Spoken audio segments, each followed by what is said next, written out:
Podium now over to Congressman Mark Takano, who chairs the Equality Caucus, who has been an outstanding leader in this movement and great partner in bringing this bill forward. Thank you.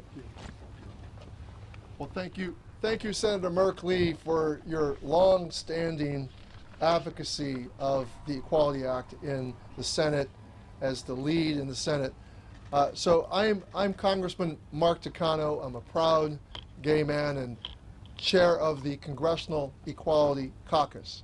And I'm honored to be joined today by my fellow LGBTQ plus members of Congress, Senator Baldwin, Congressman Pappas, and actually Mike Quigley was one of our Equality Caucus members, and also with the steadfast allies who have stood shoulder to shoulder with us in the fight for equality: Leader Schumer, Whip Clark, Speaker Emerita Pelosi, and I've already mentioned Senator Merkley, and Senator Booker. Under the leadership of Speaker Emerita Nancy Pelosi, this bill, the Equality Act, passed twice through the House of Representatives. And I'm expecting her shortly, but her presence with us today at this movement is bigger than any one of us. Today we introduce the Equality Act not just as a bill, but as a declaration that freedom, dignity, and opportunity must belong to all Americans. That is the promise of the Equality Act: full humanity under the law. Right now, the fear in our community is deep, and it is palpable. The waves of attacks on LGBTQ plus Americans, LGBTQI plus Americans, have swept from state legislatures into the chambers of Congress and the White House. We are facing the most anti-LGBTQI plus presidential administration in recent history. And for that reason, we demand that our existence be not just recognized, but protected. We demand not just the right to survive, but to thrive. We demand the same right as any other American to live freely in this country without being forced to justify our existence or prove our worth. Now more than ever, LGBTQI plus Americans need our fundamental civil rights codified into law. The Equality Act prohibits discrimination in 7 key areas of everyday life and extends to the LGBTQI plus community the same civil rights that other Americans enjoy. It strengthens the civil rights framework not just for LGBTQI plus Americans, but for all Americans, reinforcing protections for women, religious minorities, and people of color.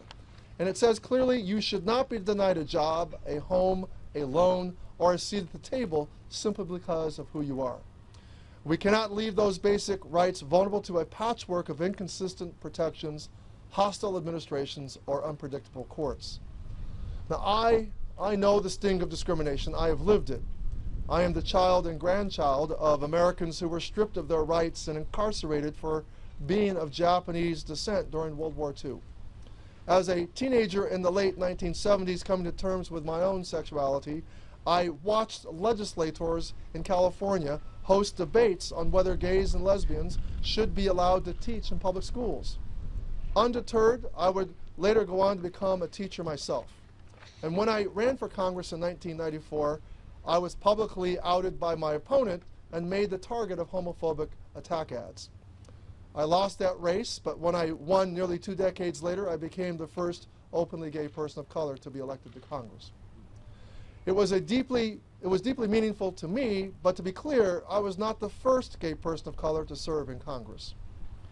As a boy, I watched in awe of Congresswoman Barbara Jordan participate in the Watergate impeachment hearings.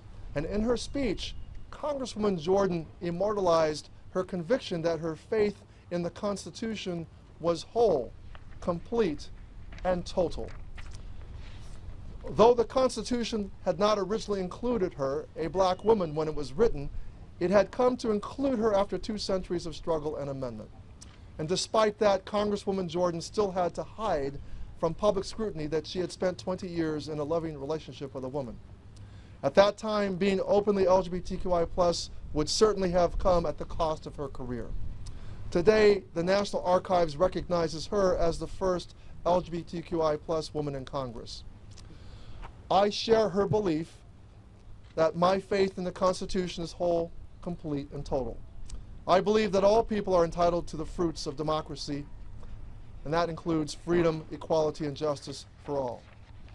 That the Constitution's promises were never meant to be frozen in time, that they must be renewed by future generations, that the idea of America, an imperfect country still full of promise, is still worth fighting for. And right now, LGBTQI plus Americans are afraid. And there is fear that the progress we have made in the last decades, is being lost. Yet we must remember that we have seen and overcome darker times before. That there was a time when being out was nearly impossible, as it was for Barbara Jordan, and our existence was universally criminalized. We have gone from the rage of the riots, at the riots of Stonewall, to the joy of celebrations of marriage equality.